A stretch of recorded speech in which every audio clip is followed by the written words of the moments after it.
वह खून कहो किस मतलब का जिसमें उबाल का नाम नहीं, वह खून कहो किस मतलब का आ सके देश के काम नहीं, वह खून कहो किस मतलब का जिसमें जीवन न रवानी है, जो परवश होकर बहता है वह खून नहीं पानी है। क्या आपको याद है ये पंक्तियाँ किसने लिखी थी?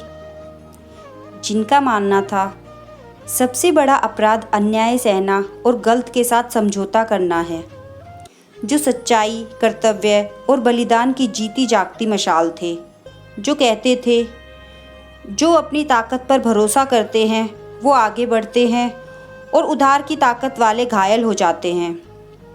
अब भी उनका नाम याद नहीं आया? चलो एक बार फिर से कोशिश करते हैं। तुम मुझे खून दो, मैं तुम्हें आज़ादी दूंगा। अब तो याद आ ही गया होगा।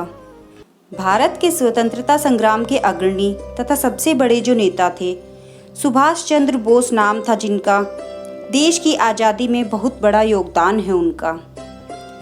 रईस परिवार में जन्म, लंदन में पढ़ाई और इंडियन सिविल सर्विस की नौकरी, जो कि हर नौजवान का सपना थी। पर देश को आज़ाद कराने के लिए सब छोड़ संघर्ष पथ अपनाने की उनकी मंशा थी।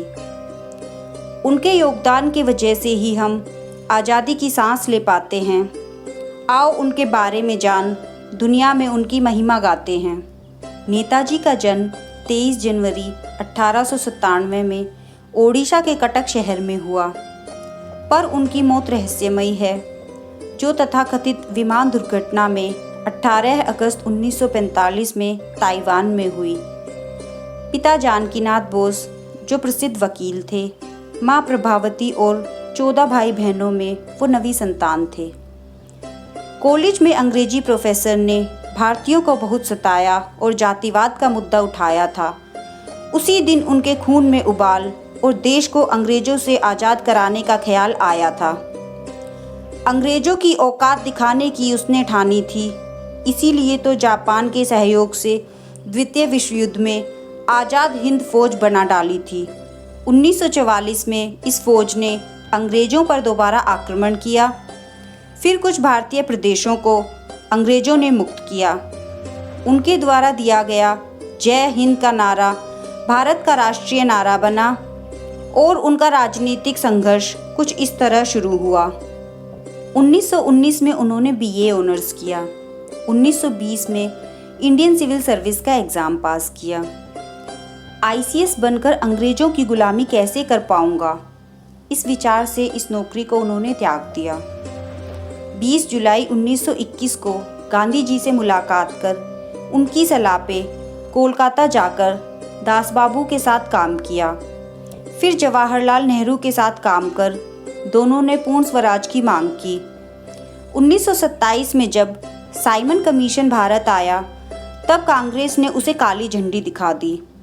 1930 में लाहौर में कांग्रेस के वार्षिक अधिवेशन में 26 जनवरी का दिन स्वतंत्रता दिवस के रूप में मनाए जाने की बात तय हुई, पर 26 जनवरी 1931 को कोलकाता में राष्ट्र ध्वज फहराकर सुभाष के एक विशाल मोर्चे के बीच पुलिस ने लाठीचार्ज कर उन्हें घायल किया।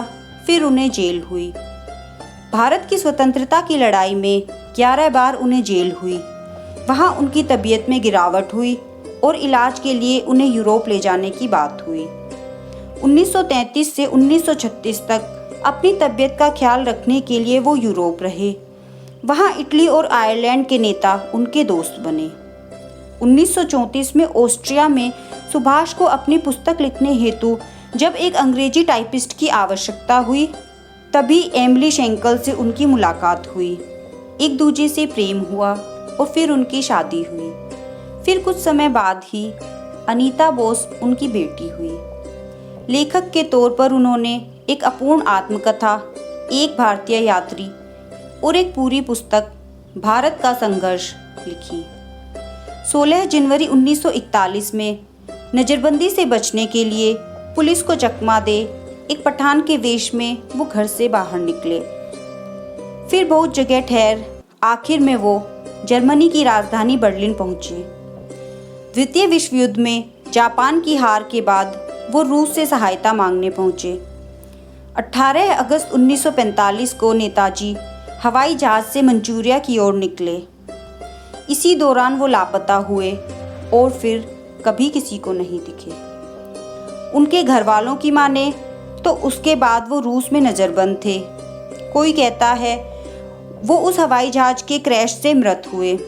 कुछ लोग कहते हैं कि ज़िंदगी के आखिरी दिन उन्होंने फैज़ाबाद में गुमनामी बाबा के नाम से गुजारे, पर उनकी मृत्यु से संबंधित दस्तावेज भी सार्वजनिक नहीं हुए। अब सत्य तो भगवान ये सरकार जाने, हम तो उनकी कुर्बानी से बहुत प्रभावित हुए। आज देश तो आज़ाद है, पर उनकी मौत का सच कैद है। उनसे हमने सीखा है कि गुस्सा गलत नहीं, अपितु सही जगह पर करना उचित है, क्योंकि इस देश की आज़ादी भी उनके क्रोध का सही जगह पे अग्नि है। जय हिंद, जय भारत, वंदे मातरम।